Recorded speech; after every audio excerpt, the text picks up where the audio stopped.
उधम सिंह नगर में भाजपा के अजय मौर्य निर्विरोध जिला पंचायत अध्यक्ष चुने गए हैं। जिले से भाजपा के एकमात्र प्रत्याशी रहे मौर्य के चयन पर समाज के प्रतिष्ठित व्यक्तियों और भाजपा कार्यकर्ताओं ने उन्हें बधाई दी है। फूल मालाएं पहनाकर स्वागत किया और मिष्ठान वितरित किया। इस मौके पर अजय मौर्य ने शीर्ष नेतृत्व और धामी सरकार का आभार जताते हुए कहा कि उन्हें जो जिम्मेदारी दी गई है उसे पूरी निष्ठा से निभाएंगे। उन्होंने आश्वासन दिया कि राज्य और केंद्र सरकार की सभी योजनाओं को गाँव-गाँव तक पहुंचाया जाएगा ताकि ग्रामीण क्षेत्रों का विकास हो सके। खटीमा मझोला मार्ग को लेकर उन्होंने बताया कि 20 से 25 अगस्त के बीच टेंडर प्रक्रिया पूरी हो जाएगी और 30 अगस्त तक सड़क निर्माण कार्य प्रारंभ कर दिया जाएगा। उनके निर्विरोध चयन ने भाजपा के जिले में मजबूत पकड़ का संकेत दिया है।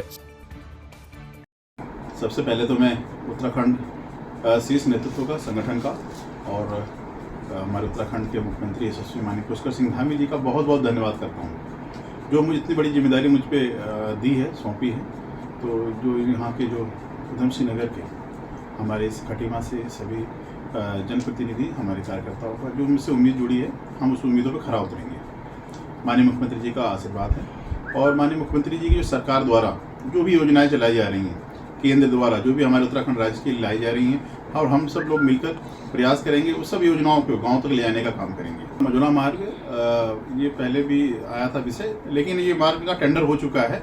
इसी 20-25 अगस्त के आसपास इसका टेंडर ओके हो जाएगा और इस पर जल्दी सितंबर ये अगस्त लास्ट तक और सितंबर के पहले सप्ताह तक रोड का काम चालू हो जाएगा। खटीमा में पूर्व अध्यापक दीवान सिंह खाती ने कुछ ग्रामीणों के साथ उप जिलाधिकारी को ज्ञापन सौंपकर आरोप लगाया कि 1990 में खरीदे गए उनके कंजाबाग उम्र खुर्द स्थित प्लॉट पर भूमाफिया कब्जा करने की कोशिश कर रहे हैं। उन्होंने मुख्य रूप से फकीर चंद और कुछ अन्य लोगों को इसमें संलिप्त बताया तथा आरोप लगाया कि प्रशासन की मिलीभगत से उनके खिलाफ झूठी FIR दर्ज हो रही है और पुलिस लगातार उत्पीड़न कर रही है। दीवान सिंह ने चेतावनी दी कि न्याय न मिलने पर वे आत्महत्या को मजबूर होंगे। कांग्रेस प्रदेश कार्यकारिणी सदस्य बॉबी राठौड़ ने उनका समर्थन करते हुए कहा कि यदि न्याय न मिला तो वे धरना देंगे। वहीं फकीर चंद का कहना है कि मामला न्यायालय में है और वे आदेश का पालन करेंगे। उप जिलाधिकारी तुषार सैनी ने बताया कि न्यायालय के दस्तावेज मांगे गए हैं। कंजाबाग उम्र खुर्द का एक मैटर है जिसमें सिविल कोर्ट में भी जो है वो वाद विचाराधीन है। इसमें कहना है कि जो है इनकी ज़मीन पर कब्जा करने का प्रयास किया जा रहा है। अभी जो है हमने कोर्ट के जो पेपर्स हैं वो मंगाए जो प्रार्थी हैं, उसके बाद जो है पूरा उसको स्टडी करके आगे का निर्णय लिया जाए। कि हमारा प्रयास है कि कोई भी जो है वो लैंड इशू हो उसको हम लोकल स्तर पर ही पटवारी क्षेत्र में ही उसको सोल्व किया जाए। इसके लिए हमने पूर्व में भी जो है वो आदेश दिए हुए हैं कि किसी भी तरह के मैटर का प्रयास किया जाए कि वो एक्सकेलेट होकर ऊपर तक ना जाए। तो हमारा प्रयास यही है कि जो भी ज़मीनों के मैटर हैं उनको जल्दी से जल्दी सोल्व किया जाए। ये 1990 में 45/100 का 100 फीट का यानी टुकड़ा लिया था, जिसमें कि 1995 में 4 कमरों का मकान बना था और उसमें मैं रहता आया हूँ और मैं यहीं टीचिंग करता था चटिया हाई स्कूल चटिया फार्म में। और 2019 में मेरा रिटायरमेंट हुआ। फिर मैं अप डाउन करते रहता था क्योंकि मेरी बूढ़ी माता जी बहुत बीमार थी। अभी भी उनकी सेवा शुश्रूषा में मेरी पत्नी लगी है और मुझे यहाँ पर बार बार परेशान किया जा रहा है। डेली पुलिस में ले जा रहे हैं और उत्पीड़न किया जा रहा है, जैसे कि मुझे काफ़ी मानवीय वेदना हो रही है और मेरे जीवन के लिए बहुत ही खतरा हो रहा है। मेरी ज़मीन थी, है और रहेगी, क्योंकि सर मुझे जो है न्यायालय के द्वारा मतलब जो है कि अधिकार मिला है, डिग्री मिली है और दीवान सिंह खाती जी ने न्यायालय में मेरे नाम अपील कर रखी है। तो मैंने उनसे कहा कि गुरुजी, आपने जो न्यायालय में अपील कर रखी है मेरे नाम, तो अब आप न्यायालय के अंतिम निर्णय की प्रतीक्षा कीजिए। यदि न्यायालय आपके पक्ष में करता है तो आप निसंदेह ले लीजिए, मैं निसंदेह छोड़ने के लिए तैयार हूँ। अगर मेरे पक्ष में अगर न्यायालय आती है, न्यायालय की ओर से आदेश आता है, तो जो है कि आपको निसंदेह छोड़ना पड़ेगा आपको। यही आपसे मेरी निवेदन है और यहाँ तक कि शासन प्रशासन से भी मेरा ये निवेदन है।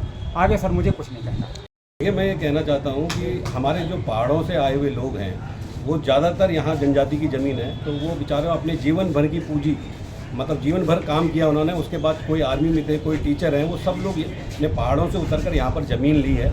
और थारू समाज के लोग हैं उनकी रजामंदी से ली है, उनके पास उनके स्टाम्प हैं और वो रजिस्ट्री और दाखिल खारिज उसका नहीं हो पाता है जनजाति का, ये सभी लोगों को मालूम है। खटीमा में रहने वाले जितने लोग हैं सबको मालूम है। अभी ये मामला आया है, इनकी 45/100 का एक टुकड़ा है जो कि 35 साल पहले इन्होंने ले लिया था, उसमें इनका मकान भी बना हुआ है। बीच बीच में ये पहाड़ गंगोली हाट इनका गांव है, वहाँ जाते थे और बिरनाग, और वहाँ से यहाँ आते थे। तो कुछ भूमाफियाओं ने, मैं साफ कहना चाहता हूँ, ये कुछ भूमाफियाओं ने, तो ये सब लोग मिलकर उस थारू समाज के लोगों को बहला फुसला कर ये लोग इनकी ज़मीन को हड़पना चाहते हैं। मैं शासन प्रशासन को भी ये कहना चाहता हूँ और सरकार को भी ये कहना चाहता हूँ, ये जो खटीमा की जो भूमि है, इस भूमि में जो प्रबुद्ध समाज के 80 से 90% लोग रह रहे हैं, क्या शासन प्रशासन उन सबको, इन भूमाफियों के साथ सम्मिलित होकर उन सबको हटाने की कार्रवाई करेगा?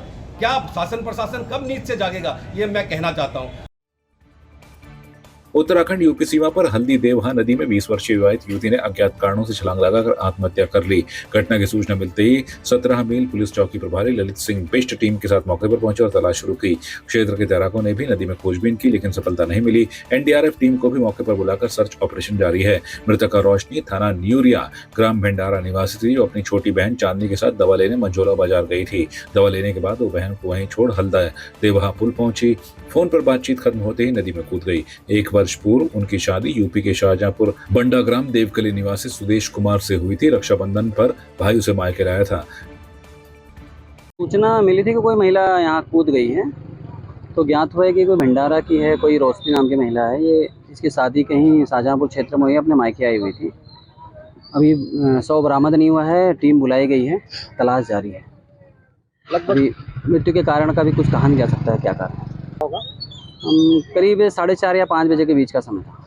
दवाई लेने का घर में क्या दवाई लेने जा रही हो? हम कह दी मम्मी हमने की दवाई ले लो, ले आओ, तुम रोटी ना खाती हो और तुम हुन से तब लटके आई का हम कब भैया तुम लट जाइयो, तो कोई दवाई मम्मी ले आओ। मैं तो हमने लौड़िया अपनी छोटी वारी संग करी, एक पड़ोस में लड़की ही भाई संग में पैसा देने लगी, डॉक्टर साहब का तल्लो जा पता नहीं पे बैठ के चली आई।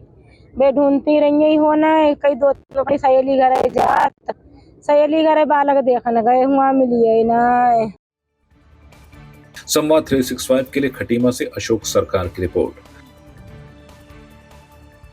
आपकी इस पर क्या राय है, हमें कमेंट कर जरूर बताएं। इसके साथ ही आप हमारे YouTube चैनल को सब्सक्राइब कीजिए। आप हमें Facebook, Instagram, Twitter पर फॉलो भी कर सकते हैं। और संवाद 365 के साथ एक क्लिक में जुड़ने के लिए डाउनलोड कीजिए संवाद 365 ऐप।